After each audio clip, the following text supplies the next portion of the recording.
Good evening. You can call me H. Welcome back to my channel.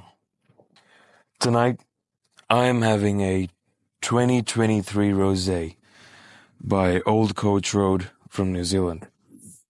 It doesn't taste like a typical rosé. It's a bit heavy on the Pinot Noir, but still love it. Tonight, I am reading you a classic, all-time favorite fairy tale. So, pour yourself a glass of wine or a hot cup of tea, sit back, get cozy, and let's get into it. Once upon a time, the wife of a certain rich man fell very ill, and as she felt her end drawing nigh, she called her only daughter to her bedside and said, "My dear child, be pious and good, and then the good God will always protect you. And I will look down upon you from heaven and think of you." Soon afterwards, she closed her eyes and died. Every day, the maiden went to her mother's grave and wept over it. And she continued to be good and pious. But when the winter came, the snow made a white covering over the grave. And in the springtime, when the sun had withdrawn this covering, the father took to himself another wife.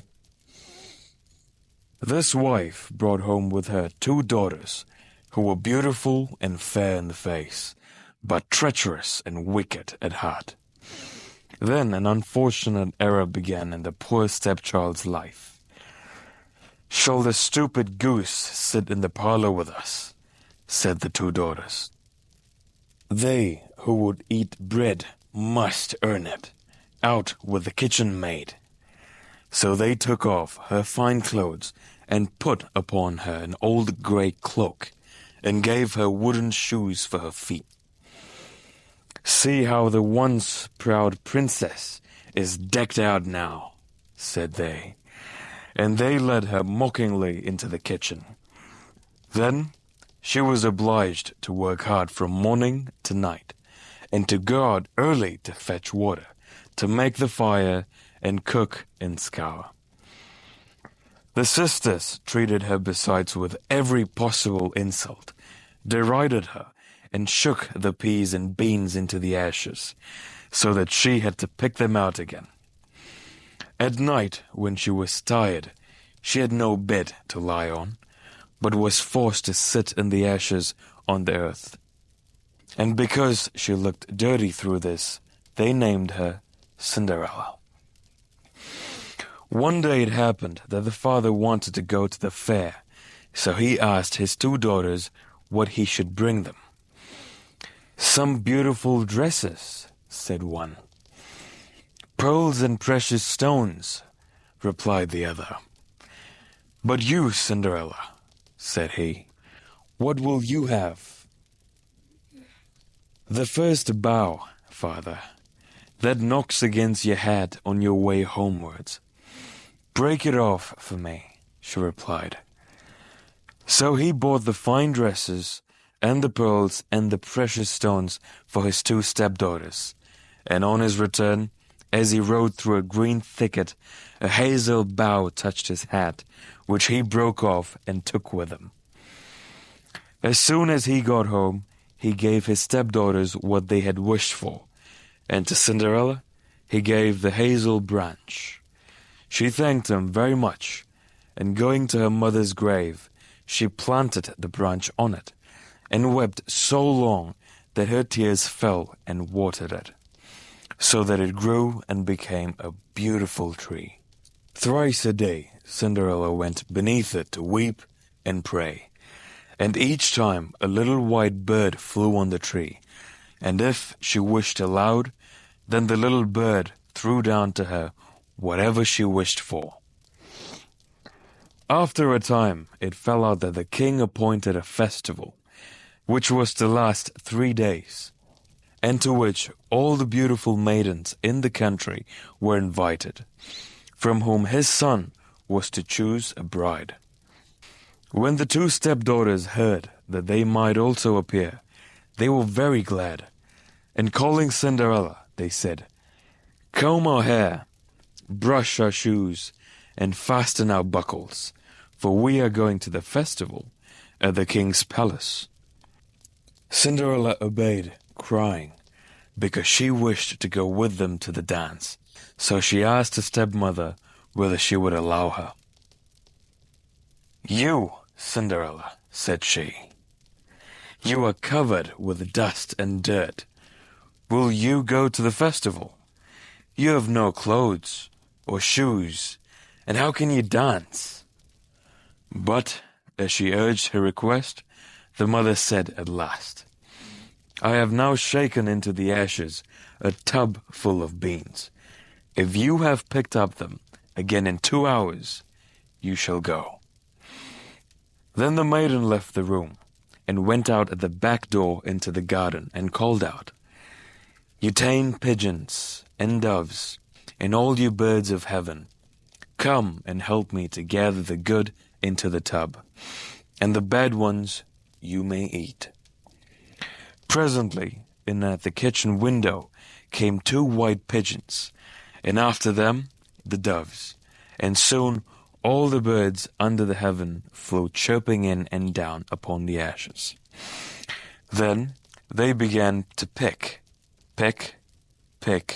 and gathered all the good seeds into the tub, and scarcely an hour had passed when all was completed, and the birds flew away again. Then the maiden took the tub to the stepmother, rejoicing at the thought that she might now go to the festival.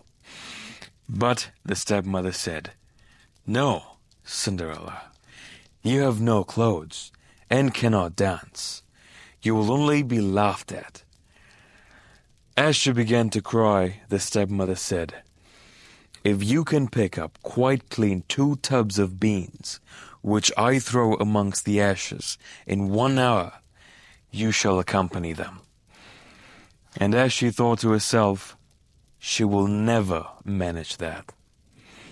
As soon as the 2 tubs had been shot into the ashes, Cinderella went out of the back door into the garden and called out as before, "You tame pigeons and doves, and all you birds under heaven, come and help me to gather the good ones into the tubs, and the bad ones you may eat." Presently, in at the kitchen window came 2 white pigeons, and after them the doves, and soon all the birds under heaven flew chirping in and down upon the ashes. Then they began to pick, and gathered all the good seeds into the tubs, and scarcely had half an hour passed before all was picked up, and off they flew again. The maiden now took the tubs to the stepmother, rejoicing at the thought that she could now go to the festival. But the mother said, "It does not help you a bit. You cannot go with us, for you have no clothes and cannot dance. We should be ashamed of you." Thereupon she turned her back upon the maiden and hastened away with her 2 proud daughters. As there was no one at home, Cinderella went to her mother's grave under the hazel tree and said, "Rustle and shake yourself, dear tree, and silver and gold throw down to me."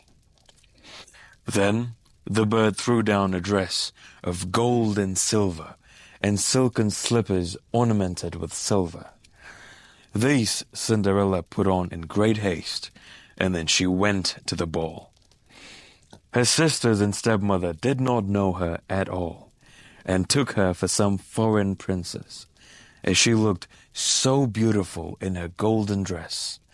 For of Cinderella they thought not but that she was sitting at home, picking the beans out of the ashes. Presently the prince came up to her, and taking her by the hand, led her to the dance.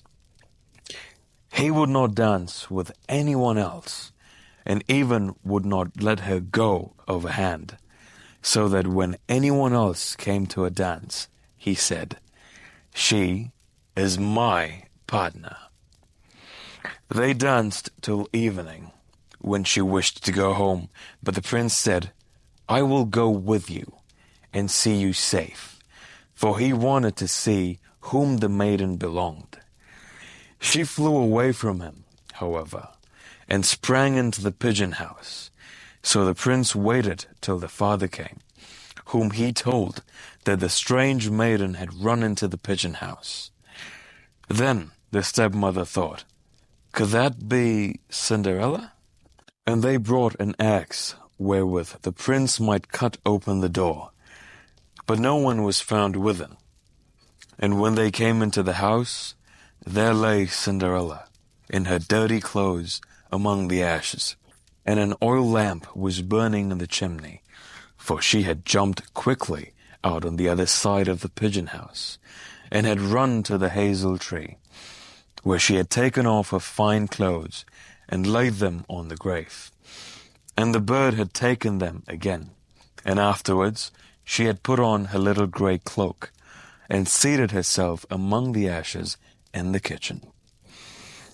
The next day, when the festival was renewed, and her stepmother and her sisters had set out again, Cinderella went to the hazel tree and sang as before. "Rustle and shake yourself, dear tree, and silver and gold throw down to me." Then the bird threw down a much more splendid dress than the former, and when the maiden appeared at the ball, everyone was astonished at her beauty. The prince, however, who had waited till she came, took her hand and would dance with no one else, and if others came and asked, he replied as before, "She is my partner." As soon as evening came, she wished to depart, and the prince followed her, wanting to see whose house she went. But she sprang away from him, and ran into the garden behind the house. Therein stood a fine large tree, on which hung the most beautiful pears, and the boughs rustled as though a squirrel was among them. But the prince could not see whence the noise proceeded. He waited, however, till the father came and told him, "The strange maiden has escaped from me, and I think she has climbed up into this tree." The father thought to himself, "Can it be Cinderella?" And taking an axe, he chopped down the tree, but there was no one on it. When they went into the kitchen, there lay Cinderella among the ashes, as before, for she had sprung down on the other side of the tree. And having taken her beautiful clothes again to the bird upon the hazel tree, she had put on once more her old grey cloak. The third day, when her stepmother and her sisters had set out, Cinderella went again to her mother's grave and said, "Rustle and shake yourself, dear tree, and silver and gold throw down to me." Then the bird threw down to her a dress, which was more splendid and glittering than she had ever seen before, and the slippers were all golden. When she arrived at the ball, they knew not what to say for wonderment. And the prince danced with her alone as at first, and replied to everyone who asked her hand, "She is my partner." As soon as evening came, she wished to go, and as the prince followed her, she ran away so quickly that he could not overtake her. But he had contrived a stratagem, and spread the whole way with pitch, so that it happened as the maiden ran that her left slipper came off. The prince took it up and saw it was small and graceful, and quite golden. So the following morning he went with it to the father and said, "My bride shall be no other than whose foot this golden slipper fits." The two sisters were glad of this, for they had beautiful feet, and the elder went with it to her chamber to try it on, while her mother stood by. She could not, however, get her great toe into it, and the shoe was much too small. But the mother, reaching a knife, said, "Cut off your toe, for if you are a queen, you need not go any longer on foot." The maiden cut it off and squeezed her foot into the shoe, and concealing the pain she felt, went down to the prince. Then he placed her as his bride upon his horse and rode off. And as they passed by the grave, there sat two little doves upon the hazel tree, singing, "Backwards peep, backwards peep. There's blood upon the shoe.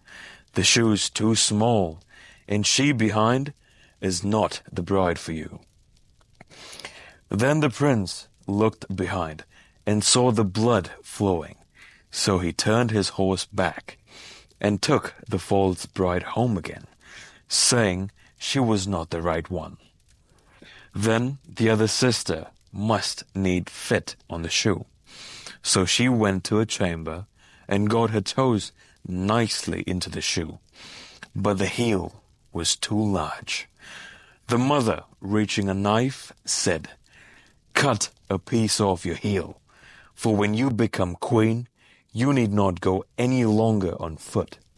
She cut off a piece of her heel, squeezed her foot into the shoe, and concealing the pain she felt, went down to the prince. Then he put her upon his horse as his bride and rode off. And as they passed the hazel tree, there sat two little doves who sang, "Backwards peep, backwards peep. There's blood upon the shoe. The shoe is too small, and she behind is not the bride for you." Then he looked behind and saw the blood trickling from her shoe, and that the stocking was dyed quite red. So he turned his horse back and took the false bride home again, saying, "Neither is this one the right maiden. Have you no other daughter?"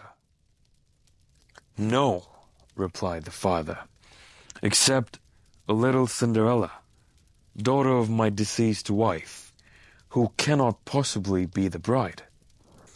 The prince asked that she might be fetched, but the stepmother said, "Oh, no, she is much too dirty. I dare not let her be seen." But the prince would have his way. So Cinderella was called, and she, first washing her hands and face, went in and curtsied to the prince, who gave her the golden shoe. Cinderella sat down on a stool, and taking off her heavy wooden shoes, put on the slipper, which fitted her to a shade. And as she stood up, the prince looked in her face, and recognizing the beautiful maiden with whom he had danced, exclaimed, "This is my rightful bride." The stepmother and the two sisters were amazed and white with rage. But the prince took Cinderella upon his horse and rode away. And as they came up to the hazel tree, the two little white doves sang, "Backwards peep, backwards peep. There is no blood on the shoe. It fits so nice, and she behind is the true bride for you." And as they finished, they flew down and lighted up upon Cinderella's shoulders. And there they remained, and the wedding was celebrated with great festivities, and the two sisters were smitten with blindness as a punishment for their wickedness. The end. So there you have it, Cinderella by Grimm's Fairy Tales. I hope you enjoyed that story. Don't forget to like and subscribe. I really appreciate you and your support. That's all for tonight. Good night for now. Scarcely had half